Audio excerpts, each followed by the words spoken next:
Welcome students, यह video BA first year second semester के विद्यार्थियों के लिए महत्वपूर्ण है। आज की चर्चा का विषय है आचार्य हजारी प्रसाद द्विवेदी द्वारा रचित निबंध सीरीज के फूल का गद्यांश भाग।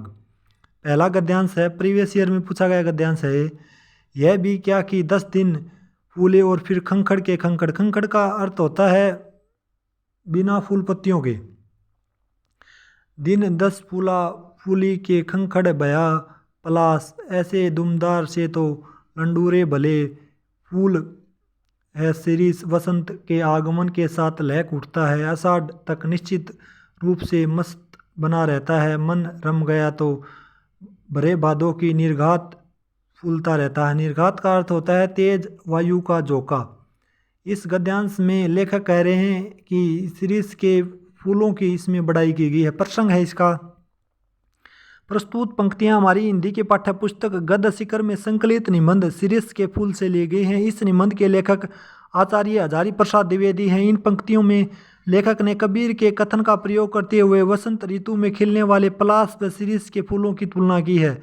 व्याख्या है इसकी, हजारी प्रसाद द्विवेदी जी कहते हैं कि कर्णिकार, अमलतास आदि के पेड़ों पर भी पलाश के फूलों की भांति लगभग 15-20 दिनों के लिए फूल खिलते हैं, परंतु कबीर जी को पलाश के फूलों का अल्प अवधि के लिए खिलना पसंद नहीं है। इसलिए उन्होंने अल्प समय की सुंदरता को महत्वहीन सिद्ध करते हुए 10 दिनों के लिए फूल खिलकर पलाश का पेड़ पुनः उजाड़ हो जाता है, अर्थात उसकी सारी टहनियाँ पत्तों व फूलों से विहीन हो जाती हैं। लेखक कहता है कि छोटी पूंछ वाले जानवरों से अच्छा तो बिना पूंछ वाले जानवर अच्छे लगते हैं। सभी फूल वाले वृक्षों में शिरीष का पेड़ अच्छा है, क्योंकि उसके फूल अधिक समय तक खिले रहते हैं। जैसे ही वसंत ऋतु आती है तभी शिरीष का पेड़ फूलों से लद जाता है। शिरीष के फूल आषाढ़ तक अपने पेड़ों पर खिले रहते हैं। यदि वातावरण थोड़ा सा उनके अनुकूल रहता है तो वह भादों यानी भादुआ तक तेज हवाओं के झोंकों में भी शिरीष के फूल पेड़ की टहनियों से जुड़े रहते हैं। विशेष तत्सम शब्दावली की प्रधानता है। भाषा सरल सहज एवं भावनाकुल खड़ी बोली है। प्रसाद गुण सर्वत्र व्याप्त है। वाक्य विनाश सरल सहज एवं रोचक है। भावात्मक वर्णात्मक शैली का प्रयोग हुआ है। कबीर की उचित उक्ति का उदाहरण देकर लेखक ने अपने इस मत को प्रकट किया है कि थोड़े समय की सुंदरता महत्वहीन होती है। यद्यपि कवि बकुल होता है मोलसरी का पेड़, बकुल के पेड़ में ऐसी दोलाओं को लगा देखना चाहता था, पर शिरीष भी क्या बुरा है। डाल उसकी अपेक्षाकृत कमज़ोर जरूर होती है, उसमें झूलने वाली का वजन भी तो बहुत ज़्यादा नहीं होता। कवियों की यह तो बुरी आदत है कि वजन का एकदम ख्याल नहीं रखते। मैं तंदुल नरपतियों की बात नहीं कर रहा हूँ, वह चाहे लोहे का पेड़ बनवा ले। प्रसंग है इसका, प्रस्तुत पंक्तियां हमारे हिंदी की पाठ्य पुस्तक गद्य शिखर में संकलित कहानी शिरीष के फूल निबंध से ली गई हैं।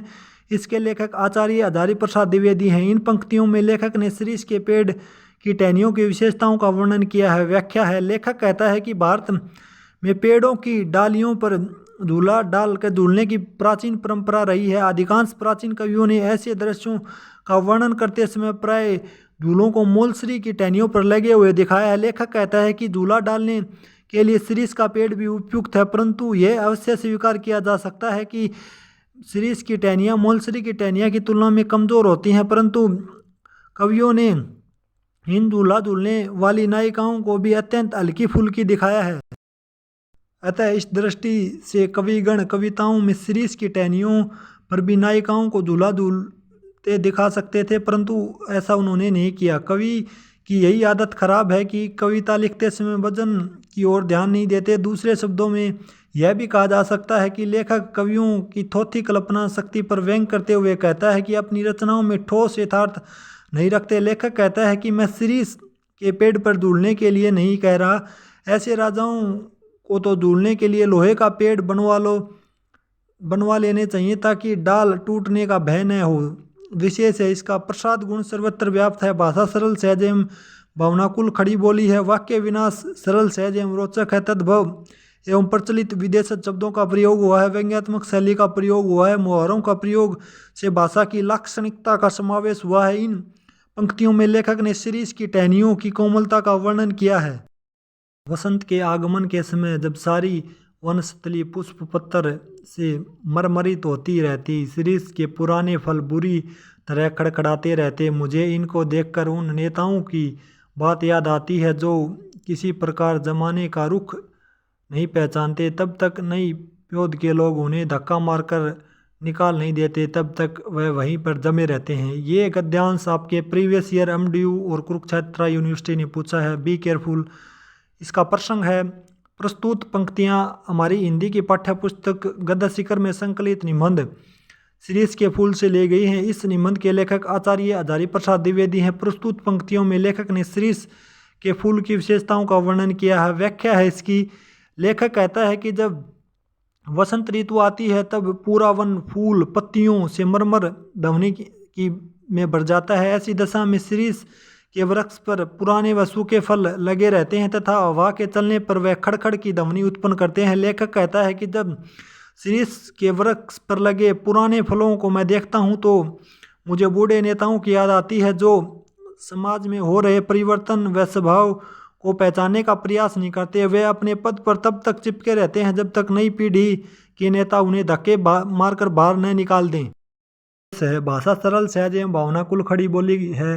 तत्सम तद्भव शब्दावली का प्रयोग हुआ है। प्रसाद गुण सर्वत्र व्याप्त है। वाक्य विनाश सरल सहज व रोचक है। व्यंग्यात्मक शैली का मिश्रित प्रयोग हुआ है। लेखक ने शिरीष के फलों के माध्यम से आजकल के नेताओं पर करारा व सार्थक व्यंग प्रहार किया है।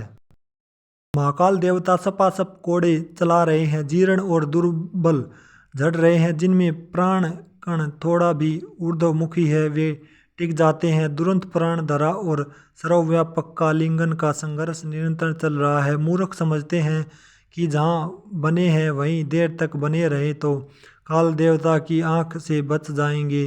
भोले हैं वे, हिलते डुलते रहो, स्थान बदलते रहो, आगे की ओर मुंह किए रहो तो कोड़े भी मार से भी बच सकते हो।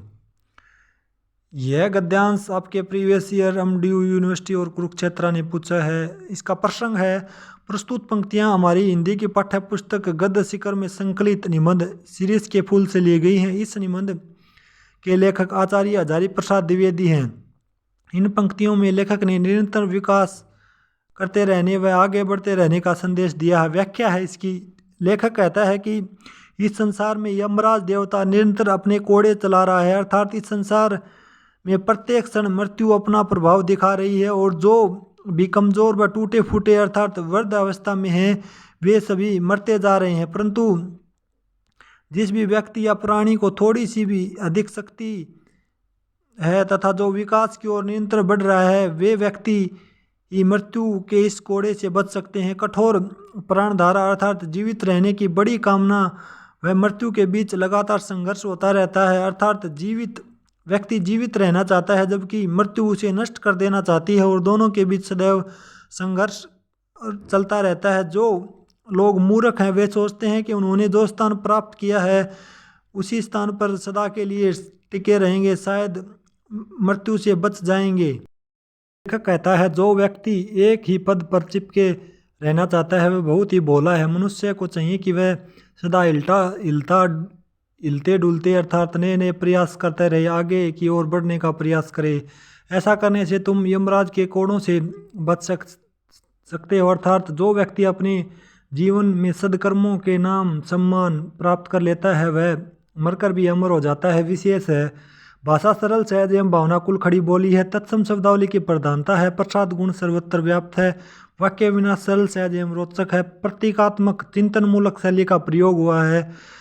लेखक ने मनुष्य को विशेषकर नेताओं को एक ही पद व सम्मान से जुड़े रहने की प्रवृत्ति को त्यागने का आह्वान किया है।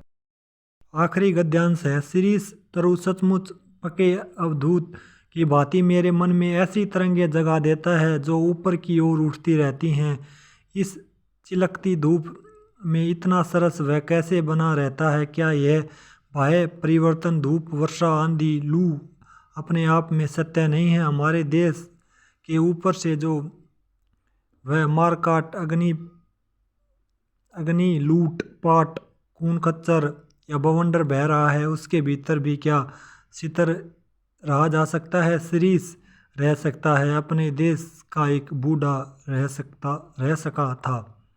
प्रसंग है इसका। प्रस्तुत पंक्तियां हमारी हिंदी की पाठ्य पुस्तक गद्य शिखर में संकलित निबंध सीरीज के फूल से ली गई हैं। इस निबंध के लेखक आचार्य हजारी प्रसाद द्विवेदी जी हैं।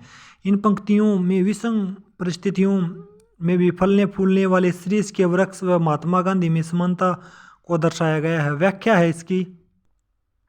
लेखक कहता है कि जब सीरीज पेड़ को मैं देखता हूँ, वह किसी पक्के साधक की तरह मेरे मन में एक ऐसे भाव विचार उत्पन्न करता है जो सदैव ऊपर की ओर उठते हैं। अर्थात सीरीज का पेड़ देखकर मुझसे एक नई प्रेरणा, नए उत्साह का संचार होता है मुझ में।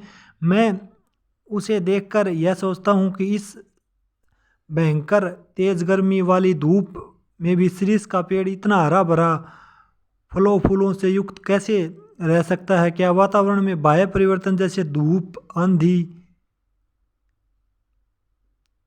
वर्षा नहीं है? कहता है कि जिस प्रकार सीरीज का पेड़ धूप, वर्षा, आंधी सभी कुछ सहकर भी सरस बना रहता है, ठीक उसी प्रकार क्या हमारे देश में मारकाट, लूट खसोट, हत्या आदि की बढ़ती जा रही घटनाओं के रहते हुए भी निश्चय इसी तरह रह जा सकता है। लेखक का मत यह है कि जब सीरीज विषम परिस्थितियों में भी स्थिर रह सकता है, तो निश्चय ही हम भी इन विषम परिस्थितियों में डटकर इनका मुकाबला करने में सक्षम है। इस देश में एक वृद्ध अर्थात महात्मा गांधी की विषम परिस्थितियों में भी स्थिर रह सके थे। यानी कि महात्मा गांधी जी ने भी विषम परिस्थितियों का सामना किया था और अहिंसा और सत्य का विचार उन्होंने दिया था। विशेष है इसका भाषा सरल सहज एवं भावनाकुल खड़ी बोली है। तत्सम शब्दावली की प्रधानता है। प्रसाद गुण सर्वत्र व्याप्त है। वाक्य विन्यास सरल सहज एवं रोचक है। विवेचनात्मक प्रतीकात्मक शैलियों का मिश्रित प्रयोग हुआ है। लेखक ने सीरीज का वृक्ष व महात्मा गांधी की सहनशीलता, धैर्य, दृढ़ता आदि में साम्य भाव को दर्शाया है। Students, that's it's for now. Thanks for watching video. जय हिंद, जय Bharat. Keep learning, keep writing. God bless you all.